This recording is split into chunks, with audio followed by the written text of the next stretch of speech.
मध्य प्रदेश को ही देख लीजिए आप, सीहोर में ना भीड़ काबू में आई ना व्यवस्था। परिणाम क्या हुआ? नतीजा यह हुआ कि कुबेश्वर धाम में 3 दिनों में 7 लोगों की मौत हो गई, लेकिन कांवड़ यात्रा चलती रही। जिन पर इंतजाम की जिम्मेदारी थी वो तमाशबीन बने रहे, तमाशा देखते रहे, मौतें होती रहीं, लोग दबते रहे, भीड़ उमड़ती रही, फूल बरसते रहे और कथावाचक पंडित प्रदीप मिश्रा नाचते रहे। देखिए एनडीटीवी की ग्राउंड रिपोर्ट, जिसमें भीड़ है, भगदड़ है और एक बहुत बड़ा सवाल है, आस्था की कीमत क्या सिर्फ जान है?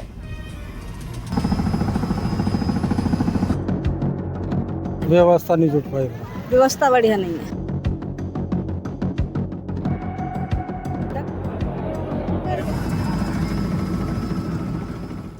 श्रद्धा थी, भीड़ थी, भगदड़ थी और मौत भी थी। सीहोर का कुबेश्वर धाम एक बार फिर श्रद्धालुओं की लाशें गिन रहा है। 3 दिन में 7 लोगों की मौत हो चुकी है। किसी की सांस फूली, कोई धक्कों में गिरा, कोई समय पर अस्पताल नहीं पहुंच सका और यात्रा चलती रही। बहुत ज़्यादा क्राउड था पहले से, तो वहाँ पे इन लोग ने सिचुएशन को प्रॉपर हैंडल नहीं कर पाए वो टाइम पे, और फिर वहाँ वो टाइम पे भगदड़ मच गई। तो इन्होंने क्या किया, वो टाइम पे मालूम हैंडल करने के लिए सबको मारना चालू कर दिया। जो कावड़ की डंडी होती है ना, लकड़ियाँ, उससे मारना चालू कर दिया। तो वो मतलब हम लोग के ग्रुप में भी है एक आंटी, उनको यहाँ पे लगा, एक को और 2-3 सर पे लगा, 2-3 लोग को मारा है वैसे। इधर गिर गया, इसको खून सब निकल गया, तो 2 आदमी आके हॉस्पिटल दाखिल हो गया। 2 आदमी लाए ने हॉस्पिटल में भर्ती कर दिया। अब ले जा रहे हैं आप लोग। मंगलवार को 2 मौतें हुई। बुधवार को मिश्रा जी ने कांवड़ उठाया, नाचे, चेहरे पर कोई शिकन नहीं, कोई चिंता नहीं, ना ही मृतकों के लिए एक पल का ठहराव। सीहोर में बुधवार को कांवड़ यात्रा निकली। सीहोर की सीवन नदी से कुबेश्वर धाम तक 11 किलोमीटर लंबी यात्रा, 2.5 लाख श्रद्धालु और ऊपर से फूल, नीचे जाम, धक्का मुक्की, भीषण गर्मी और बेहाल लोग। श्रद्धा का उत्सव जब असहाय चेहरों से टकराता है तो दृश्य दर्दनाक बन जाता है। अच्छा माहौल है, पर भीड़ बहुत है। भीड़ ज्यादा है। हाँ, भीड़ के कारण इतनी व्यवस्थाएं नहीं व्यवस्था नहीं जुट पाएगा। व्यवस्था बढ़िया नहीं है। बढ़िया नहीं है। क्या कमी लगी आपको? कमी लगी नहीं तो पानी का साधन, पानी नहीं है, नहाने धोने की कोई सुविधा नहीं है। दूसरी बात, यहाँ से जल उठा के लेके गए तो वहाँ जल चढ़ाने लगे तो वहाँ कोई भी मतलब कंट्रोल करने वाला ये नहीं है कि जो सुविधा से हमारा जल, कोई कुछ सुनवाई नहीं कर रहा। हम तो नीचे दबे पड़े तो मुश्किल से उठे। श्रद्धा का ये आयोजन हाईवे पर भी कहर बन गया।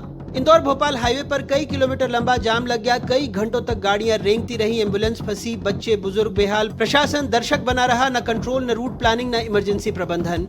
जब सब कुछ हो चुका तो मिश्रा जी ने भी दुख जताया। बीपी, शुगर, गर्मी, इन बीमारियों ने लोगों की जान ले ली। जैसे व्यवस्था तो बिल्कुल स्वस्थ थी, बीमार तो बस भीड़ थी। बीपी, शुगर आदि के कारण बस उनका जो स्वास्थ्य गड़बड़ हुआ, उसके कारण बस उनके जो प्राण चले गए।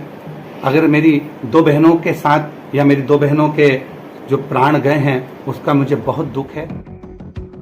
हर साल मौत होती है और हर साल मिश्रा जी को बहुत दुख होता है, पर अगले आयोजन में वही भीड़, वही अव्यवस्था और वही मौतें दोहराई जाती हैं। 2022 में 28 फरवरी को रुद्राक्ष महोत्सव में 40 किलोमीटर लंबा जाम लगा। मंत्री इंदर सिंह परमार और तुलसी सिलावट भी जाम में फंसे। तब भी उम्मीद से ज्यादा श्रद्धालुओं के आने की बात कही गई। उसी साल जुलाई में गुरु पूर्णिमा पर हादसा हुआ, 1 शख्स की मौत हुई, 12 घायल हो गए। 2023 में 16 फरवरी को इंदौर भोपाल हाईवे पर 27 किलोमीटर लंबा जाम लगा, 2 लाख लोग आए, 2 लोगों की मौत हो गई। 2024 में 3 लाख श्रद्धालु आए, 87 बीमार हो गए। कुबेश्वर धाम में श्रद्धालुओं का सैलाब हर साल उमड़ता है, लेकिन हर साल वही अव्यवस्था, वही लाशें और वही बयान। सरकार कहती है प्रशासनिक चूक है, विपक्ष आरोप लगाता है। जहाँ तक व्यवस्थाओं की बात है, तो चूंकि वहाँ बहुत ज़्यादा लोगों का आना हो गया है, भक्तगण इतने ज़्यादा उनके उस रुद्राक्ष धाम स्थान पर पहुँच रहे हैं कि थोड़ी सी व्यवस्था गड़बड़ हो रही है। मैं भी चाहता हूँ कि प्रशासन की जवाबदारी है कि वो वहाँ टाइट अच्छी व्यवस्था करें, ताकि वहाँ इस प्रकार की जनहानि का नुकसान कभी ना हो। किसी भी धार्मिक स्थल पर लोग जाते हैं, धर्म में लोगों की अटूट आस्था होती है, पर ऐसे में हमारे प्रशासन की आवश्यकता है कि वो इस व्यवस्था को संभाले, लॉ एंड ऑर्डर को संभाले। मैं समझता हूँ कि कानून से बढ़कर कोई नहीं होता है। चाहे आम व्यक्ति हो, चाहे कितना भी खास हो, चाहे बड़ा नेता हो, चाहे धार्मिक कोई संत हो, तो मैं समझता हूँ कि पूर्व में भी कई कार्रवाई हुई है। अल्लू अर्जुन पे भी कार्रवाई हुई, एक्टर पे। विराट कोहली एक खिलाड़ी है, पूरे देश में उनको नाम जाना जाता, विश्वविख्यात है। इन लोगों पे कार्रवाई हो सकती, तो एक संत अगर ये बार बार इस प्रकार की कार्रवाई, वहाँ पे गलती हो रही है उनकी संचालन समिति पे, उसका कौन जवाबदार है? सरकार को तत्काल निर्णय लेना चाहिए और उस पर कार्रवाई करना चाहिए। चलिए, जांच हो जाएगी, लेकिन क्या जिम्मेदारी भी तय होगी? क्या कभी सजा भी मिलेगी? क्या कभी आयोजन से पहले तैयारी होगी, या फिर श्रद्धा की भीड़ ऐसे ही रौंदी जाती रहेगी?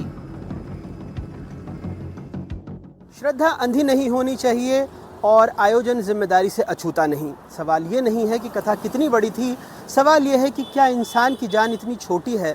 इसलिए हम सवाल उठाते रहेंगे, क्योंकि किसी को तो श्रद्धा की आड़ में चल रही अव्यवस्था की कथा पढ़नी होगी। भोपाल से अपने सहयोगी रिजवान खान और कपिल सूर्यवंशी के साथ अनुराग द्वारी, NDTV।